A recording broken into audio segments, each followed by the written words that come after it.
యవనస్తులారా, యవనస్తురాండ్లారా, మీరే డిసైడ్ చేసుకోండి. తుచ్చమైన అభిలాషలకి మిమ్మల్ని మీరు అప్పగించుకొని క్షణికావేశాలకు వెళ్ళిపోయి, క్షణికానందాలకు వెళ్ళిపోయి శాపగ్రస్తులుగా మారి జీవితాన్ని శాపంగా మార్చుకుంటారా? లేకపోతే పరిశుద్ధులకు తగిన జీవితాన్ని కలిగి ఉండి పవిత్రతను సాధన చేస్తూ దేవుని యందు భయభక్తులు కలిగి నీతి నియమాలు కలిగి దేవుని ఎదుట క్రమమైన రీతిలో నిలిచి గెలిచి కుటుంబానికి, సమాజానికి, సంఘానికి దీవెనకరమైన సాక్షులు అవుతారా? నిర్ణయం మీదే, నిర్ణయం మీదే. ఒకవేళ నువ్వు నీతి నియమాలతో ప్రయాణం చేస్తే వెంటనే చిటికలో నీ కార్యాలు జరగకపోవచ్చు.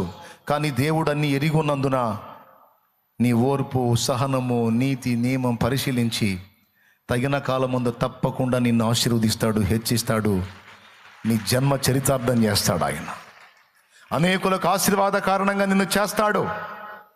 దానికి తగినట్లుగా నీ నీతి నియమం కూడా ఉండాలి. యేసుక్రీస్తు రక్తమే మనకు ప్రాముఖ్యం, దేవుని కృపే మనకు ప్రాముఖ్యం, మన నీతి నియమాలతో నిమిత్తం ఏముంది అని కొంతమంది అనుకుంటారు. హలో, నిత్య జీవానికి నీ నీతి కాదు, దేవుని కృప. పరలోక రాజ్య పౌరత్వానికి నీ నీతి కాదు, దేవుని కృప. ఇంతవరకు ఓకే. కానీ దేవుడు భూమి మీద ఆశీర్వదించేదైనా నిత్య బహుమానమైన మన ప్రవర్తన ఫలమును బట్టే ఉంటుందని ఎప్పుడు మర్చిపోవద్దు. ఒకవేళ ఇప్పటికీ అడుగులు జారున్నాయా, వెనక్కి తీసుకో, సరి చేసుకో, దిద్దుకో. దేవుడు అవకాశం ఇస్తాడు. ఒప్పుకో, సరిదిద్దుకో. ఆయన రక్తంతో కడుగుతాడు. ఎంత బరితెగింపండి, ఎంత బరితెగింపండి. దేవుని మందిరాన్ని అడ్డం పెట్టి పాపానికి వాడతారా? దేవుని సన్నిధిని అడ్డం పెట్టి అడ్రస్ దీన్ని పెట్టి వచ్చి బజార్ల మీద తిరుగుతారా చీకట్లో? ఎంత నీచత్వం, ఎంత బరితెగింపు. ఇట్లాంటి వాళ్ళు ఎలా దీవించబడతారు?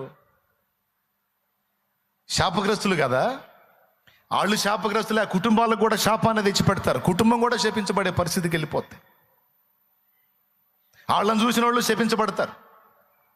వాళ్ళని ఎవరు చూసారో వాళ్ళు కూడా ఇక దేవుని ఒప్పుకోరు కదా, వాళ్ళు శాపగ్రస్తులు అవుతారు. ఇంతమంది శాపానికి దరిద్రులు కారణమవుతున్నారు. మనం మార్పు చెందాలి. తప్పు చేయని మనిషి అంటే ఎవరు లేరు. ఒప్పుకొని, దిద్దుకొని, సరిచూసుకొని, మారు మనసు పొంది దేవుని పాదాలను హత్తుకొని ఇక నుంచి నూతనమైన అడుగులు వేయటానికి సిద్ధపడాలి. అర్థమైందా సోదరా? దావీదు విషయాన్ని తీసుకుందాం. 7 దావీదుని ఎందుకు కోరుకున్నాడు దేవుడు? మిగిలిన 6 ఎందుకు పక్కకు నెట్టాడో తెలుసా? దేవునికి ఇష్టమైనది దావీదులో ఉంది, మిగిలిన వాళ్ళలో లేదు. మళ్ళీ వాళ్ళు కూడా యెహోవా ఆరాధకులే, వాళ్ళు కూడా యెషయి సంతానమే. నిద్ర వచ్చిన వాళ్ళు స్తోత్రం చెప్పండి అమ్మా. మెలుగుతో ఉన్న వాళ్ళు చెప్పండి, గట్టిగా చెప్పండి. వాళ్ళంతా మొత్తం 7 యెషయి పిల్లలే. కానీ యెషయి కుమారులలో ఈ దావీదును ఎంచుకొని మిగిలిన 6 ఎందుకు పక్క పెట్టాడో తెలుసా? దావీదులో చూసిన విశ్వాసాన్ని, భక్తిని, ఆత్మీయతని, దేవుని అందలి ప్రేమని మిగిలిన 6 దేవుడు చూడలా. నేను ముందే చెప్పా కదా, దేవుడు అందరినీ ఎరిగుంటాడు, హృదయాలను చూస్తాడు. మనం ఒక వ్యక్తి గురించి, ప్రభా ఇతను చాలా మంచోడు తండ్రి అని నువ్వు చెప్పాల్సిన అవసరంలో, నాకు తెలుసు పని చూసుకో అంటాడు ఆయన. నువ్వు ఎవ్వరి గురించి కూడా సాక్ష్యం ఇవ్వాల్సిన అవసరంలా. దేవునికి, మనుషులకు చెప్పు నువ్వు ఈమె ఎంత మంచిది, ఈయన ఎంత మంచోడని. దేవునికి నువ్వు ఈమె ఎట్లా, ఆమె ఎట్లా అని చెప్పాల్సిన అవసరంలా. అందరిని ఎరుగున్నాడు ఆయన. ఎప్పుడు ఎరుగున్నాడో తెలుసా?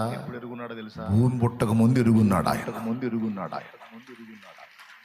మనం చెప్తుంటే మోకాళ్ళుని ప్రార్థన చేస్తాం కొంతమంది కోసం, ప్రభువా చాలా మంచిది తండ్రి, చాలా మంచోడు నాయన అని మనం ప్రార్థన చేస్తుంటే ఆయన చూస్తూ ఉంటాడు. ఎప్పుడు తెలుసు నీకు పిచ్చిదానా, తెగ ఏడుస్తున్నావు? అంత మంచోడా నీకు ఎప్పుడు తెలుసు? ఈ మధ్య తెలుసు. వాడి బతుకంతా అసలు భూమి పుట్టక ముందే నాకు తెలుసు. నాకు వచ్చి చెబుతున్నావు నువ్వు. సరే ఏం చేద్దాం చెప్పు, ఇంటా అంటాడు. ఆమె బతుకంతా నాకు భూమి పుట్టక ముందు తెలుసు. దేవుడు మనల్ని ఎరిగి ఉంటాడు అని మర్చిపోవద్దు. మన హృదయాలను, మన ఆలోచనను, మన ప్రవర్తనను దేవుడు కనుగొంటాడు.